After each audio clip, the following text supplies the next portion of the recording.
Good morning, everyone, and welcome to the AAA way to build a lean, mean IT team. Thank you for joining us live today. You are some of the lucky ones who will be able to ask questions directly of our panelists, so that's always a great advantage of joining the live call. We have three amazing panelists lined up for you with some really great conversation lined up as well.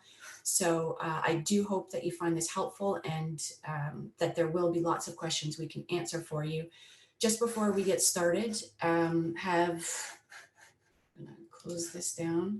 A couple of quick housekeeping items. So if you're having trouble hearing us, try these little things. We also have Caitlin McCochran, our events manager, on the line to help with troubleshooting. So if you are still having difficulties, put a question in the chat and Caitlin will do her best to help you out. I mentioned questions. Absolutely, we encourage you to ask questions and make comments throughout the webinar. You don't need to wait till the end or to a dedicated Q&A time. Everybody is on mute, so if you do have a question, just type it into the chat. And again, Caitlin is on hand to be watching for those and making sure that I and the panelists will see those. And last but not least, we get this question a lot. Yes, the webinar will be recorded. It should be available for viewing within the next 24 hours. And because you registered for the webinar, you will be automatically sent an email letting you know when and where that session is available. All right, so let's introduce our panelists. We have three of them today. Our first panelist is Alex Hoff, who is the co-founder and chief product officer at Auvik Networks. He leads our product management teams and our success teams and really works closely with both of those teams and our customers and partners to help them achieve maximum productivity and efficiency with network management and IT overall. And previous to Auvik, he was the senior product manager at Sandvine, which is also a networking solutions company, so lots of deep expertise in the space. Next, we have Dan Wensley, CEO of Warranty Master, but a long and rich history in the channel, as you can see, starting in 1999 with MCI WorldCom and working his way through a number of well-known companies, including well-known channel companies like Level Platforms, SolarWinds, and now joining Warranty Master last year as CEO. And third, we have Joe Alapat, who is the co-founder and CEO at Liongard. Joe is previously an owner of an MSP himself, 20 years experience in the managed services space, lots of experience also running and founding companies. So lots of good expertise in his bucket as well that we'll be drawing on throughout the call today. So we're going to split today's call into two halves. We're going to be looking at the AAA framework. So the A's, of course, are assess, looking at current state and identifying what needs to change, adapt, how we change our internal processes, and automate, where can we save time and lower service costs. But we're going to look at that framework through two different perspectives. So the first, we're going to spend some time asking our panelists what's their advice for how you can apply the AAA framework in your own business and some of the challenges and opportunities that you might currently be facing. So we'll go through each of the A's, what they mean, and best practices under those steps.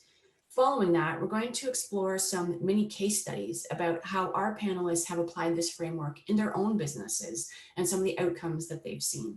And of course, as I said at the top of the call, we are happy for you to ask questions, make comments at any time during this webinar for any of our panelists. Now, before we jump into the first half of the presentation, I just want to take a quick poll here and ask how many of you are currently facing an issue or an opportunity that will require you to adapt or pivot in your business? And I'm going to guess that many of you are going to say yes, because that's why you're here. And we are seeing the results coming in. So we've got most of you have voted now. So we've got 19 or 80% of you. Yes, you are facing a business or an issue or an opportunity requiring you to pivot. And just another quick question out to you. For those of you who answered yes, What sorts of issues or opportunities are you grappling with? If you feel comfortable doing so, type a quick note in the chat panel just to share what it is that you're working on or thinking about. And there may be an opportunity for our panelists to dive in particular into some of those issues as they arise. So Caitlin's going to be watching the chat, letting us know if anything pops up there. We are seeing a lot for automating processes, adoption of change. Okay, so just general looking for ways to improve, streamline, and automate. So those are good things. We're going to be covering all of that today. So let's get started with the first half of the call. Then we're going to look at advice from our panelists on what you can do to apply this framework. So first thing we're going to do is look at the first A, which is assess, looking at current state and identifying what needs to change. So I'm going to kick things off by going to Dan and saying, Dan, what are your thoughts on best practices in the assess phase? Well, thank you, Jennifer, and very much looking forward to the conversation today. We did a couple of prep calls and those conversations went extremely well with Joe and Alex. So very much looking forward to sharing some of these thoughts with the audience today. And it actually gave me pause after we did some of those calls and to get the feedback from Joe and Alex on assess. I think one of the things that came out for us here at Warranty Master and is unique, I think, to our industry is that when we go into an assessment process, we have to think about multiple layers of businesses. So assessing for us is what is Warranty Master as its own identity and its own business going to require through any economic downturn or pivot trigger. We also have to understand and I mean we're in the channel. Our partners are our lifeblood, so we have to assess what partners are going through. All of you on the call, this is why this is such a great topic, I think, for today's conversation. We have to understand how your business is going to change, because we can't just change in a vacuum without addressing what you're going through, and ultimately down to your customer as an MSP. This is one of the great why I've spent over 20 years in this industry. It's the love and the passion for all of the layers of the business that are engaged in whatever technology or service delivery model we're deploying at the time, whether it be cloud security and so on. But it's an incredible time because all layers of the industry has been impacted. Traditionally, when we've had even a technology advancement, whether it was managed services, early days of RMM, that was a little easier. But today we're all being impacted. So I think the assessment component of what we went through in 2008 with the economic downturn, certainly what we're going through here in 2020, has taken on a new relevance, and B, has impacted, I think, a broader range of the services stack, from technologist to vendor to MSP to deployment into the SMB market. So I think it's an incredible time, and I think the complexity of the assessment process has really gone up, Jennifer. Yeah, that's interesting, the multiple layers, as you mentioned. So, for a vendor looking at their own business and then looking at their partner business, and then for MSPs on the call, it's looking at their own business and looking at their customer's business and doing an assessment at both layers. Alex, what would you say in this phase? I think taking a slightly different path than Dan, as you're going through and assess, clearly, there's a pivot point at which you need to try and understand what's going to change, where you want to affect change. And to assess the situation, like for ourselves and for most businesses, data is extremely important. So that quantitative snapshot of what's going on in your network.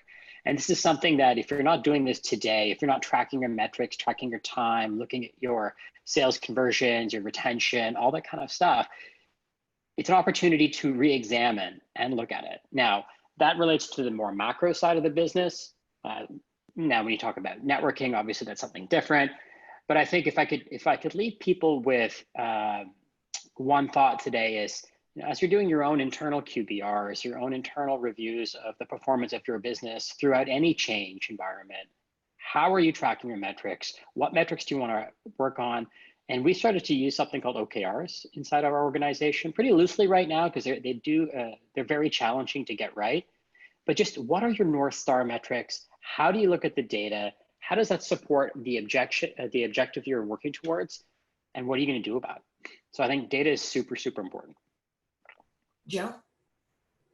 Yeah, so great points by both Dan and Alex, and echo Dan's comments around the changes that are constantly occurring in our industry, and obviously at a unique pivot point here with this transition, with so many folks working from home, both the end customer as well as all of us.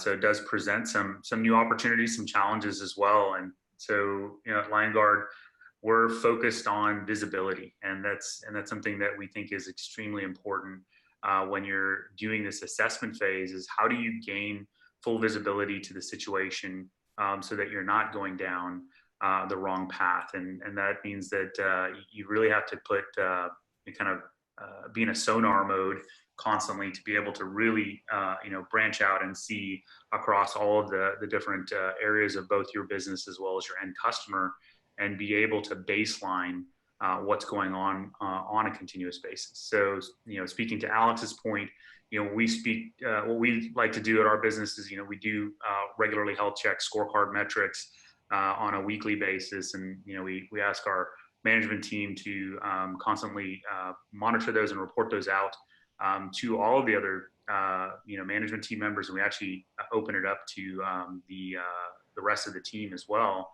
And this is something that allows us to stay aligned, is to constantly baseline what those important metrics are.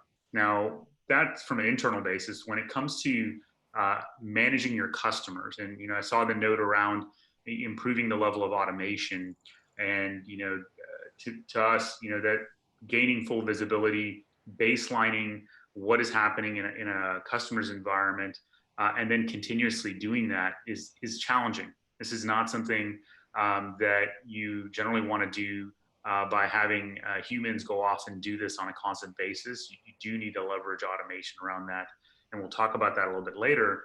But what's important is to have a very complete baseline that you can build from, because what this does is it allows you to set the foundation for making recommendations and actually monitoring whether you're making improvements or not.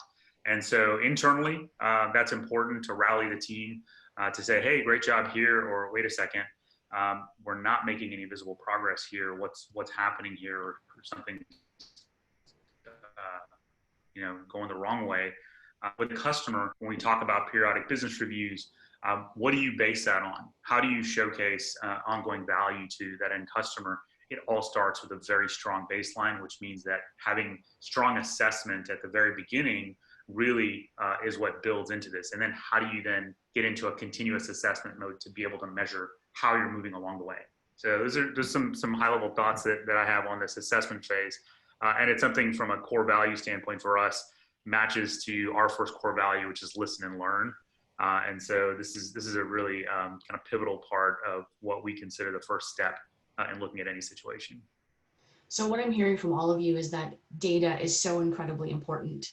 And if you're not already collecting that data, then that's the place to start. Figure out what it is you want to know and track on a regular basis. Figure out how you're going to collect that data, as you say, in a way that's not manual, in a way that's automated as much as possible, and then how you're going to keep that data updated. I'm interested to know from each of you.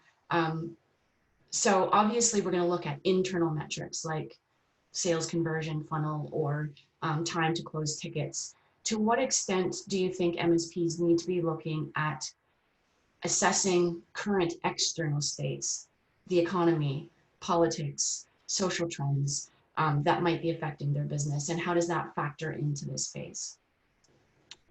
I think it's critical, Jennifer. I think to Alex's point, if you just look at your KPIs, you're seeing the results of what is happening externally. If you want to get a little bit ahead of your KPIs and your results analysis, pulling out data from the marketplace is critically important, because they are typically the lead indicators of your own KPIs. Alex and I have had many conversations about data and information, and we're in 100% agreement on that. My CFOs have typically called it the Wensley calendar, because much like Joe, we run a weekly sprint on all of our KPIs, and we look at it in 4-week increments. But to that point, it's a result of what's going on. We need to look outwardly. We need to look at all of the data we can get about how MSPs are doing, how their profitability is changing, obviously how their focus is changing through this period of time, and right down to the SMB market. You know, there are partners obviously in verticals that are getting hit harder during this period than others. So if you just wait for the data to come into your own organization against your own, you know, sales projections and close ratios and all this good stuff, which is absolutely critical, you're going to have a lag time. So getting out ahead of it, I think, is pivotal in our industry, especially as 3 vendors on the call here today. Our responsibility and our success is predicated on making sure that we're delivering what's important to the MSP. And we need to be into that business as much as we are into our own with that data to make the right assessment. Alex, Go Joe? ahead, Alex, go for it. Right, it's just building off Dan's last comment there. You know, certainly looking outwards, no one has a crystal ball. I would have said back in January, full steam ahead, right? And then the world changed. And so your ability to react quickly, to look at the data, where you need to shore up and where you need to buckle down, that's the change. And I'll talk about that experience here at Auvik ourselves, but we try and do everything to support our customers, our partners. That what makes them successful makes us successful. But you also have to do the right thing for your business. For you to survive, you need to have enough cash in the bank. You need to have enough to cover payroll. How are you going to scale or buckle down in times of need? And that's where the data comes in super handy to try and understand where is it going. Talking a little bit more about the end customer network, talking about the network. I like to flip it around and say, to Joe's point earlier, you need to understand what's going on, right? When you walk into a new environment, you don't know what it looks like. And I'll talk about a little bit more Auvik-y stuff later, but again, it's that baseline. I love what Joe was saying. I think that Liongard and Auvik are super complementary in the sense that we build tools to help MSPs baseline and understand what's going on. And then we'll talk about the next phases of this AAA framework, but largely, what the heck does that network look like? How many machines are out there? How are they plugged in? Are there any switches hiding in ceiling tiles? And that's all the kind of the fun stuff we can talk about more Auvik-y technical related, but it's really about getting that visibility, baselining, and scaling from there. Right, let's because Auvik or Alex mentioned it, let's move on to adapt, which is, so now we've assessed what our baseline is and what we're dealing with, and now is the time to look at how do we change our internal processes to make efficient use of resources. So Joe, maybe you want to start here. Yeah, and just in closing thoughts, the outward world and how it's changing ties into this adapt phase, and that is that if you rewind back, we use a concept of retrospectives where we think about lessons learned, and if you go back to March-April timeframe, all MSPs were busy setting up remote access, setting up VPN access for their customers. And so what are ways in which you could get ahead of that and maybe foretell that, okay, this is going to be an issue, and what are the upcoming things that potentially are going to continue to happen, which is more and more cloud utilization is what we see. We see that mixed with all of the current on-premise infrastructure. So we're really entering into a very hybrid state with hardware that's remote everywhere. And so what that means is when you assess and you're able to even potentially predict what could happen, you're really looking to adapt as quickly as you can. And for us, we think about a term, and this is yet another one of our core values, it's focusing on visible progress.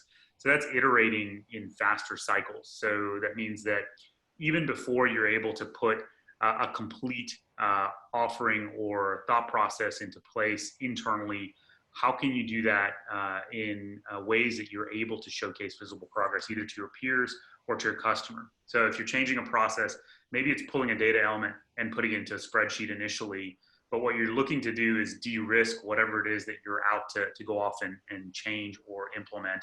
So by doing this in a pseudo manual way first and doing a couple of iterations and then sharing that, you get to certain outcomes to figure out, wait a second, okay, we need to maybe think about this a little differently.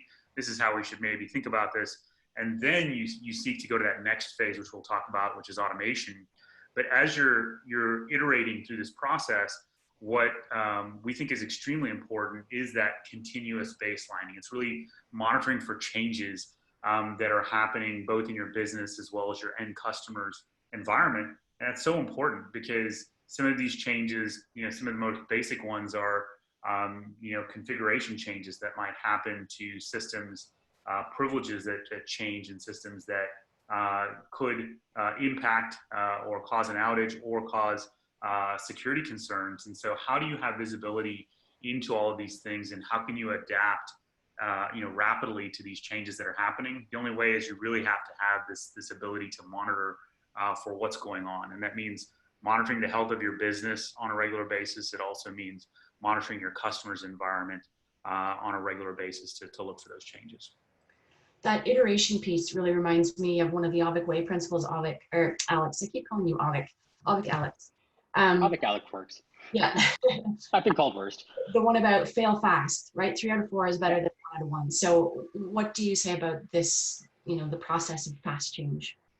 So again, I love the first point here. What does the desired state want to be? It's like, again, through everything we have been doing lately inside Auvik, and I would say even from an MSP's perspective, it's like, where do you want to be in 6, 12, 18 months? If we're thinking a macro thing at the business level, or you're trying to drive efficiency with your technicians, try and get more endpoints per technician, are you trying to reduce ticket close rates? Like, what are you trying to do? Pick that end state. And then to your point, Jen, how do you try stuff? So in the SaaS world, there's this thing called the revenue operations framework, where you're going to run experiments nonstop to try and see how you affect change. The assessing and getting data to back that up is super important. But like, you're going to try a bunch of ideas that you think might be silly now, but they might have a huge impact. And you might try something that you think is obvious and it has no impact. So like, maybe you bring in a tool and you find out that it's not the right fit for your customers, but you think it should be, or vice versa. You're super skeptical of something like Auvik, but oh my God, look at the efficiencies that we've gained. It's hard to say. And so I think, embrace change, put a framework of experimentation in, and adapt, right? Like, so if you can, same thing that Joe was saying, visible progress. Can you see something? Can you try an experiment? And then what is the outcome that you're trying to drive towards? You're not going to get there in one step. So baby steps. Dan, your thoughts? Yeah, this is one of my favorites. For typical businesses, this is the failure point. Adapting change is the hardest thing to sell and the hardest thing to implement for any business, because when you do some of the rapid changes that we're talking about during this economic downturn, it affects all aspects of the business. And you might have a propensity to do very well in the sales operations side of the change, but you'll miss out on the services side or the accounting side or whatever it may be. Where the IT services industry has an enormous advantage here, and it just astounds me to this day how well they've done it. Adapt is a strength of the IT service provider business because you've had to adapt over the decades to new technologies, new business models, new ways to deliver service. So I truly believe this is a strength of an MSP. However, it is also where the failure point always happens. So ensuring, and again, I'm in awe of so many MSPs who've made such rapid change, whether it's adopting new technologies or the managed services itself, component, changing the business model, the revenue model. Think about all the things that this entire channel has adapted over the last decade plus. It's incredible.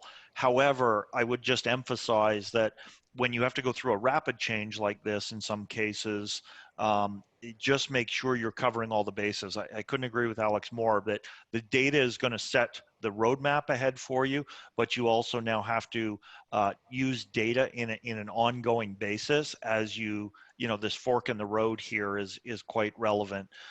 We all spend a lot of time planning our fiscal year, and then when we're forced, in the middle of Q2 to make all these changes, did we put the same discipline into the change, and did we follow up on it, or did we just kind of head down a path without the same clarity? So this is one of my favorites. Again, in most businesses, this is a failure point, but I think the IT service provider business, just by its DNA, has an advantage here because you've done it so many times. You raise a good point, Dan, that this is not a discrete process, and that assess happens and then we're done with that and we move on to adapt and then we're done with that.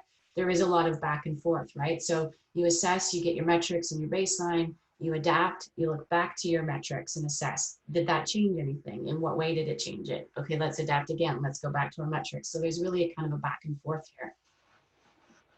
All right, let's look, at the last A, which is automate, what you can do to save time and lower service costs. Dan, why don't we start with you here?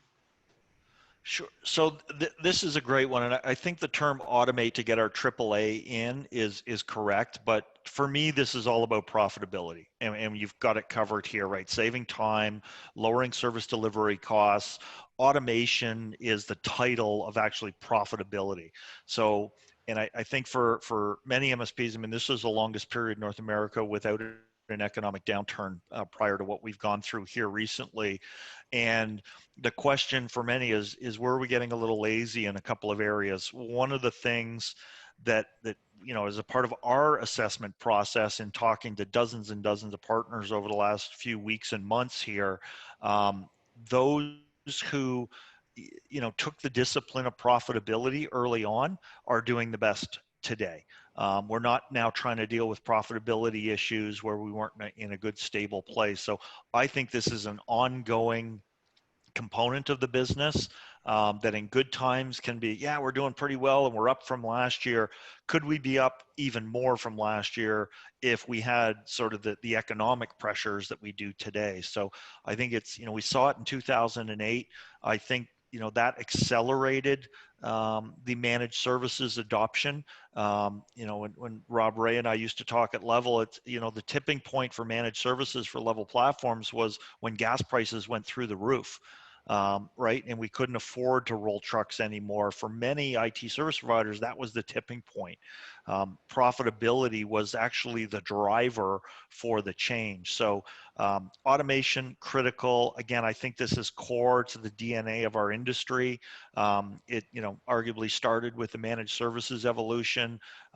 It needs to be managed, repeatable, profitable processes. And my favorite is always you can't manage what you can't measure, which brings us all the way back to Alex's original point, right? Data is everything. Joe, what are your thoughts here? Yeah, so on this one, really, what I like to think about is the history of the managed services industry is what Dan was relating to, and to me, one of the pivotal points was the standardization of using the RMM. Those that remember the days of really going back and manually gathering workstation data from different devices and putting them in spreadsheets, that you wouldn't do that, without an RMM today. What Auvik does, from a network monitoring and management standpoint and gathering the network infrastructure, what we do in terms of looking across, the complete cloud all the way to on-premise to gather this information is so important to being able to build a repeatable process.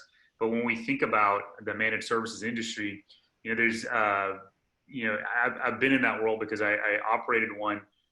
You sometimes seek to automate things that might not be the highest value outcome. And what I always like folks to think about is what are the most repetitive tasks that are going on that are causing pains in the business, and these are things that are affecting your business over and over, and these tend to be highly redundant or very basic items, and it isn't always the most obvious thing that you would go after. A great example is expiration of domains and SSL certs is like one of the most basic ones that have these terrible outcomes. That if you don't have an automated process to go off and address this, you really get into a state of just like, okay, I can't move on to higher value tasks for my customer. And so when we think about the most repetitive things, go after those singles, then work your way to the doubles and the home runs. And one of the points around proactivity that was brought up in the questions, what we see is an opportunity for MSPs to not only look at automating based on alerting, but really automating in terms of reporting across all of your customers. So rather than thinking about individually expirations or security settings that might be not set correctly, how can you look across all of your customers at one point in batch mode and be able to see those, either the key performance indicator or the configuration or the setting that is set to a certain state that's unacceptable, and go off and deal with that in batch across the customers, because what that's going to do is get you into a proactive state and achieve profitability, like Dan's stating, at a much higher degree than going off and doing this thing one-off, because it's that switching cost, going from task to task, that becomes a problem. Alex? I'm not sure there's much to add after what Joe just said, but largely I'll emphasize the first point there. I think I might have added that to the slide, which is, if you think of the people on your team, you're going to have people who like doing the repetitive tasks, turning the crank, but those aren't going to help drive value for your business. So to the extent that you can, put a system in place to automate that work and have them work on the real business's challenges that are going to have you hit your long-term objective, and run those experiments with the critical thinking that, hey, this is the experiment that we want to run. This is how we think we're going to get from step A to B to C to D. That's where you want to deploy your humans. And in the managed services context, that's refining the processes. The most dangerous thing you can say in your business is, well, that's the way we've always done things, right? So take a step back and say, hey, look, we've got this ticket close rate of X. We want to drive it to Y. We have to look at it. We have to re-examine how we've done things and run experiments to get to where we want to be. So just challenge the norms, use the humans to try and figure out what you're going to change, figure out the new process, and drive it forward. Cool. All right. So now we're gonna dive into our little mini case studies. Each panelist will have 5 or 6 minutes to talk about a particular situation in their own business and how they applied the AAAs and some of the results that they saw. So we're going to start with Dan. Thank you, Jennifer. So, I mean, we're the perfect case study, I think, for everything we were talking about. And this was the exciting part about speaking with Joe and Alex in preparation for this, because you actually, you have to go back and look at what you did. We, as a business, have been known as asset lookup tool, warranty lookup tool, driving a lot of hardware replacement. And in good economic times, that's done extremely well for our 7,500 partners in 76 countries around the globe. The area, what all of this did for us as we started our assessment process is we saw that and expected an acceleration in the warranty side of the business, which again, we were helping drive, but we as a business immediately assessed that MSPs, and back to my earlier point, we looked at our own business, we looked at our partner's business, and we looked at the SMB. In early Q1, we were touting that SMBs had put the largest budget allocation ever. In fact, #1 budget allocation was towards hardware replacement in 2020. Well, guess what? That changed on a dime, in March. So where was that money going to go? How could we help partners protect their customers? Well, it was with warranties. And we doubled down immediately to say, we've got to educate more of our partners about the value of warranties and extended services onto hardware assets. And that had an immediate impact. So we did the assessment. We adapted that methodology, and we saw an immediate increase of 50% of warranty procurement and sales throughout our partners. And then we took it one step further. We actually accelerated our roadmap, Jennifer, to say, we wanted to get an ad. We have about 8 million workstations in the database across all of our partners. And this has been an area around warranty and extended warranties that has really been left aside, for lack of a better term, when economic times are so good. It represents a $500 million opportunity just across our partner base today. So we threw out our roadmap and we doubled down on the delivery of workstation warranty services, which we launched just a couple of weeks ago, about 6 weeks ahead of schedule. We really, made the investment to adapt. That's where the adapt came in. What are we going to do to really drive value to customers? So I think we were a perfect example, although we were on this trajectory and on this roadmap. Our assessment made us adapt and accelerate. And then, the profitability, again, our partner's profitability is ours. That's been the end result. So it's a great sort of microcosm of the exact AAAs we're talking about here today.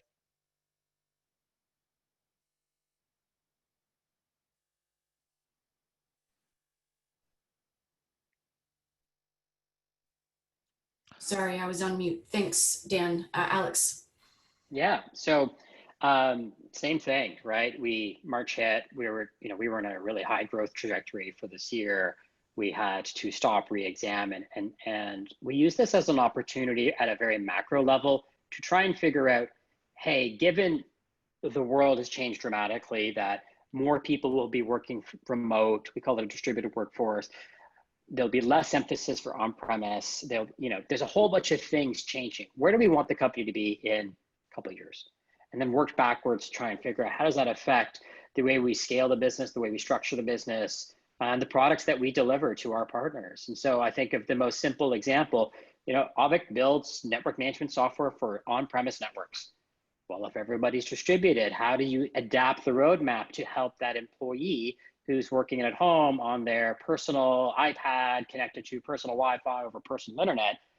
That's going to be something that MSPs are going to be faced with now, and that'll be a norm versus an anomaly. And so how do we change the roadmap to better suit the needs of MSPs with the different types of tickets? Now, certainly that's a very external facing, hey, how does the product roadmap change?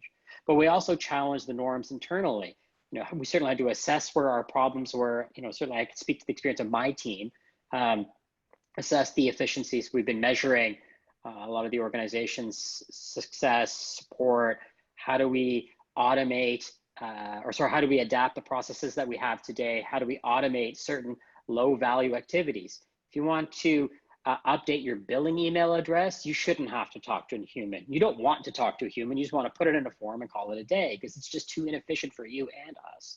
And so we've been looking at, I like Joe's analogy there of these singles and doubles to try and help drive efficiencies to help us be sustainable and scalable. And so, the last couple of months have been, hey, how do we buckle down? How do we re-examine? Because before it was, hey, we're fast growing, who cares? Throw people at the problem. Now it's like, well, no. We have to be more sustainable. We have to understand where value is going to be created. And again, to my earlier comment, we can't just say, oh, well, that's the way we've always done it. We have to re-examine the way we scale the business, or we structure teams, the metrics we use to scale the support team, the metrics we use to scale engineering. What are those? What should those be, and how are we going to drive that? So, we redid our budgets just like everybody else back in March.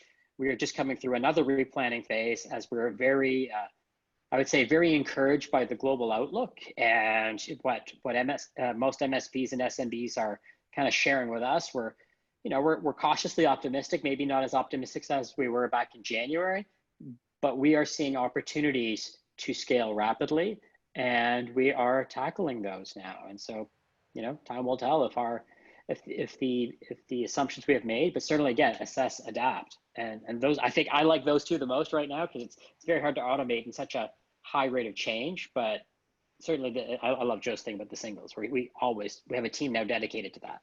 And Alex, if I can just add, what a great example of what we were talking about earlier, where your vision was out to the small, medium business going remote and then working it backwards through that. That was going to change your business, change the business of the MSP. So I think it's a perfect example. And then the other one, which I think we've all gone through, is do more with less, and that's the automate part. So I think you're right, that's the hard one to quantify and look at. But all of us, I think, have looked at how do we do better in all areas. So I certainly appreciated that point, Alex. Thank you. And I'm also hearing a great theme throughout all of this content about challenging assumptions, right? Like we need to assess so that we have a clear idea. But then in the adapt phase, it's really looking at, okay, this is the way we've always done things, but how does that need to change? What can we change? Maybe something we've never considered changing before needs to change now. So I like that theme as well. Right, Joe?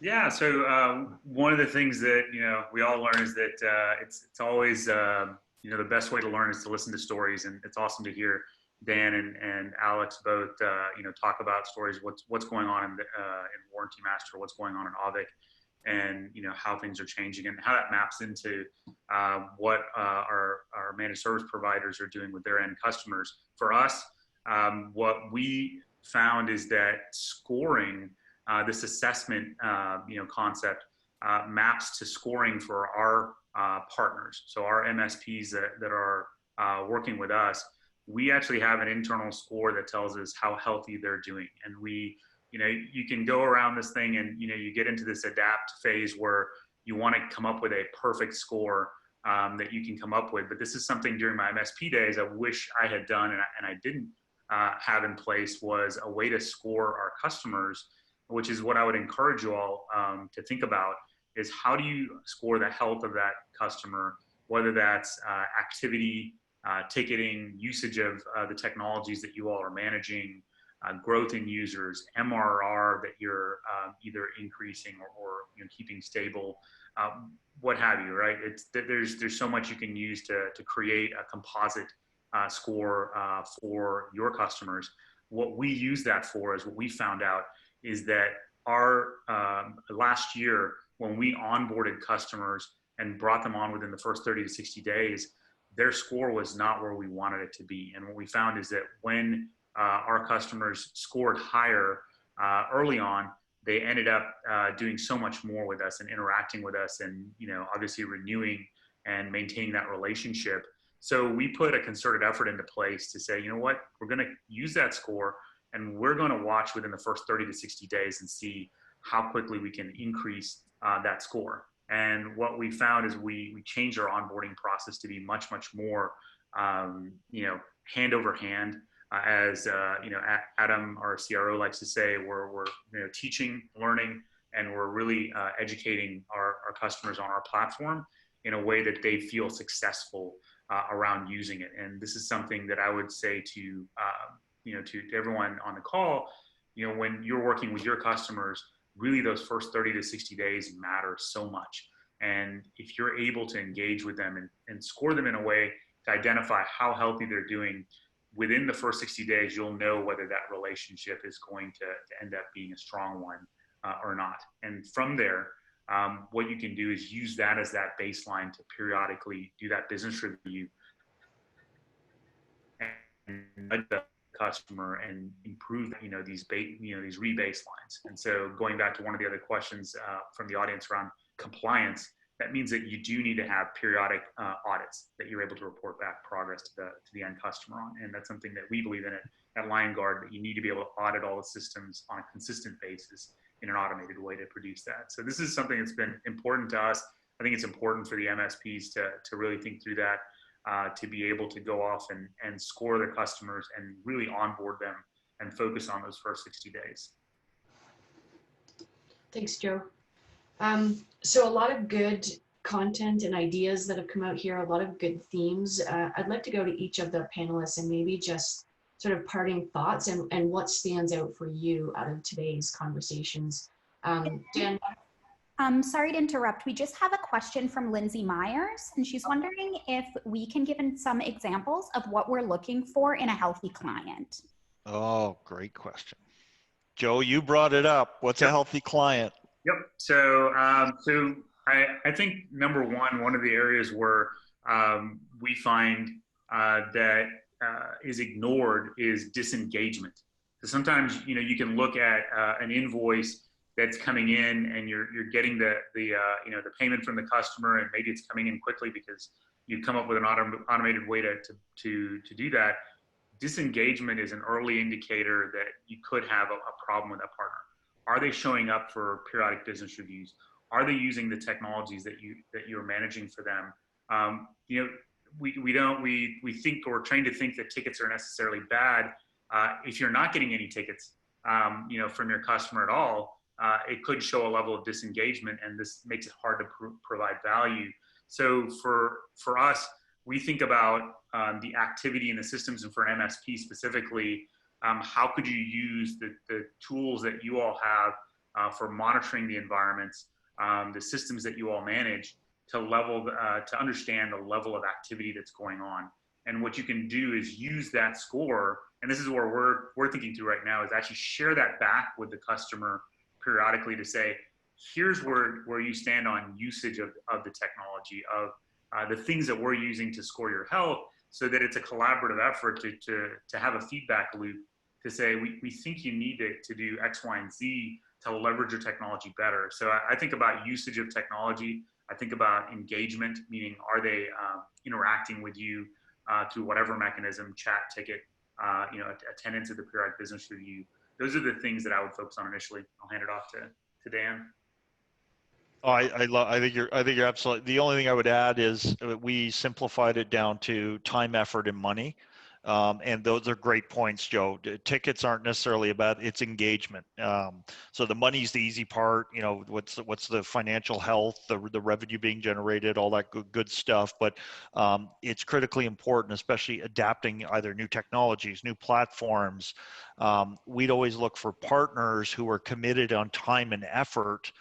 More than money, frankly, because the money was a result and an outcome of the time and effort put in. The early days of RMM, people were trying this RMM and then going to that RMM, and typically it wasn't the RMM, it was the adoption, it was the time and effort put into the success rate.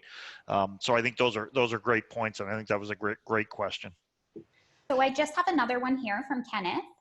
What tools are you using to grade your clients and customers? Is it something that's custom built scoring system, or a tool that you can integrate with Auvik, Automate, Warranty Master, etc.? So I'll talk a little bit about ourselves. So we have some customer success software, but the metrics that define the health of Liongard, Warranty Master, or Auvik, internally, are different for every person. People talk about, is it a daily active user metric, monthly active user? Is it logins? Is it something else? And I would say is only your business well enough to be able to define the metrics that are most important to you. You can get customer success software. As it relates to, something for us, there's reporting platforms. I won't name names, and there's a lot of great ones out there, and you can pull metrics from each of us through our public APIs. There is nothing that is just quote unquote out of the box that I'm aware of. But maybe I will defer to the rest of the panel on that part. Yeah, and Alex, totally right that, for, this business model, if you really are looking at scoring the health of your customer, it really comes back to what's most important to you all. I can tell you how we do it ourselves at Liongard. We actually use our own platform, Roar, to inspect and then make sure that the metrics from the systems are there. And that's something that, our partners who work with us are using metrics out of our platform to measure, what's the usage of Office 365, what's the usage of Active Directory, what's the usage of the various systems that are being managed by the MSP, and using those metrics as a mechanism to understand the utilization. And that's something that I would encourage you all to think about is, what is the, stale users in a system is not an indication of activity, right? And so there's a good example of one where, measuring what's happening as far as active usage, on the platform is something that I would, on platforms that are being used, is a great way to think about it. And, as Alex said, all of our systems have APIs, so that you're able to pull information out. And so that's a way for you to potentially use those mechanisms to be able to draw a composite score that puts it together. And the only thing I would add, they're both absolutely right on it, is just growth. Certainly in the uncertain times that we're in, which of your customers are adding devices. In the case of asset management, where are they growing? Where can you add most value? So I think some of the metrics we may have relied on in 2019 have changed. So it's an ongoing process, whether you use an app or just decide for yourself, but it's an ongoing process because that can change as fast as the technology around us. I'll add one more thought here, being the negative one. Look at the health of a customer is not necessarily always just engagement, it's also profitability. So to the extent that they are consuming 99% of your help desk resources, that's probably not great. So think about that. Sometimes just because they're highly engaged doesn't mean that they're the right fit for your business. So that's not the happiest thing to say, but sometimes it's right also to part ways because they're just not going to help you be sustainable.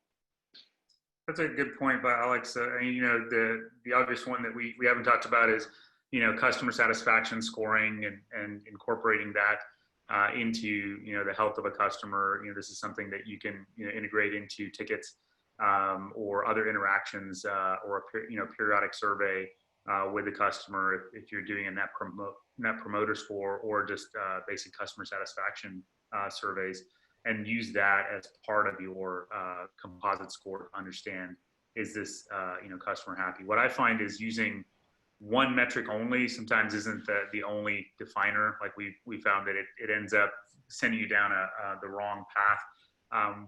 We like composite scores that incorporate 2 or 3 facets of that relationship and bring that together to be able to identify health of that customer. And there's a question there about what is health. Well, health is what you think is ideal for your customer. That this is what an ideal state for a customer relationship with us is, and we want to get them to that ideal state. And it's this journey to get them to that state and keep them at that state. So I'm going to let just a few more minutes for our questions to come in. So before we get to the summary and wrap up, maybe we'll move to each of our panelists just talking a little bit about their solution and how it can fit into the framework or what offer you might have. Yeah, so we at Liongard, we are all about teaching as well and sharing knowledge. We invite you all to come join one of our webinars where we walk through a demo of what we mean by having visibility across all the systems that you're managing and automating that visibility into those systems. So a big part of our core focus is to give an MSP eyes on all the systems so that all of your level 2s and level 3s are able to do things, do the productive work and get out of that baselining that we talked about and doing all of that manually. Can we do that in an automated way? And can we continuously audit the state of those systems to ensure that we are doing everything we can from a configuration standpoint? This is what we're focused on, is really giving visibility to then audit and then secure those systems on an ongoing basis to best practices. So join us for a webinar.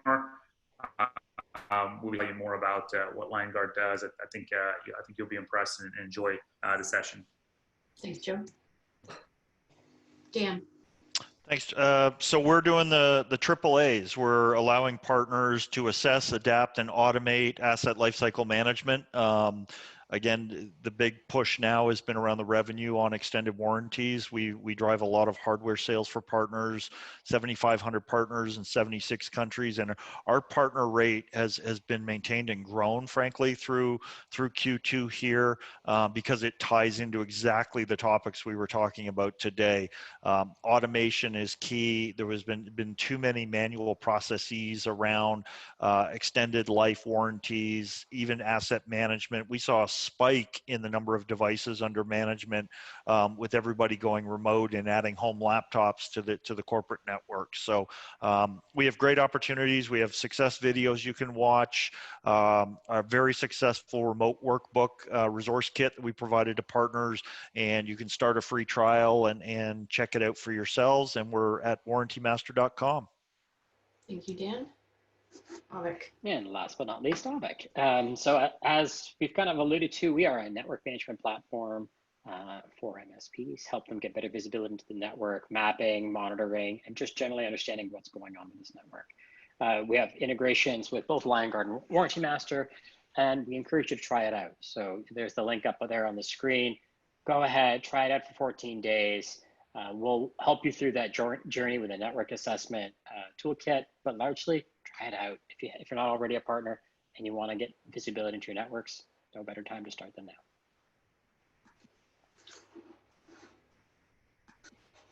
now. Okay, Kenneth. Kenneth says he currently uses Auvik and Warranty Master and would like more information on Roar. Maybe Kenneth, you can reach out to Joe, or Joe, could you share your email address perhaps? And Yep, I sure can. okay. Yeah, Awesome. feel free to email me and I can get you in touch with somebody on our side. Okay. All right, so let's just, we've got a couple minutes left, so let's do a high-level recap on some of the things that we've learned today, some of the major themes. Dan, why don't we start with you and what's really stood out for you in today's call? I mean, I think it was great. And again, I enjoyed this session as much as our prelim sessions in setting up this call. And I thank Auvik for putting this together. I think it's timely commentary and comment for all of us to come together. My sort of summary would be the discipline around each of these three areas. Assessing is not a hour-long meeting with your management. Assessment takes time. Alex talked about it, reaching out, understanding the other variables on your business. Change, again, I think is a great asset of the MSP community, but it does take time, effort, and discipline to make those changes internally. And as we all know, get your customers to make those changes along with you. The early days of managed services was famous for, yes, I've made the transition to managed services. One problem, my customer won't buy it. So you have to be all encompassing when you're making those changes, and then strive for profitability. It's critically important and should always be an improvement in process inside your business. Thanks, Dan. Alex. Oh, sorry there. So I think we talked a lot about change and embracing change, but then I'll put the natural back pressure on that. Don't bring in new tools. Don't change processes for the sake of it. Define your outcome and then run the experiments. So, don't just bring Auvik on because it's cool and shiny, and it is. However, what business process are you trying to improve? What outcome are you trying to drive? Then engage us or try it out, whatever. I would say it's the same for any tool, but what are you trying to solve and how are you going to get there? And then figure out what you're going to do about it. So I think that's the positive and negative message I want to leave people with is embrace change, but only for a reason. Joe? Jennifer, it's been good being here with you and Dan and Alex. For us, this topic is really top of mind for us because our core values line up so nicely. Our first two core values are listen and learn and adapt and automate. So it was awesome to, participate in this session. We believe in doing these types of activities and listening to our partners so that we can then continue to adapt and really look for ways to automate. And what I would tell folks is, focus on visible progress. Don't go trying to break the big iceberg. Really think in terms of what is it, that you're trying to achieve, as Alex said, and then figure out a way to incrementally make those changes so that you can see those results along the way. It does help to de-risk the situation, but also helps to get people cheerleading along the way to get to your ultimate outcome. And I appreciate you all being here. It was awesome. Yes, thank you to everyone who joined us on the call today. A special thanks to our panelists for today. Amazing conversation. And as we mentioned at the top, but some of you have been asking, yes, this webinar has been recorded and it will be available tomorrow sometime. We will send out an email to everyone who registered, so you're automatically notified when that's available. It'll take Jennifer until tomorrow to edit all my mistakes I made. So that's why it takes a day. It'll be completely raw, no editing. All right, thanks. Just cut Wednesday out. Yeah, thanks, Alex. Thanks, Joe. Thank you, everybody. Bye-bye. Bye.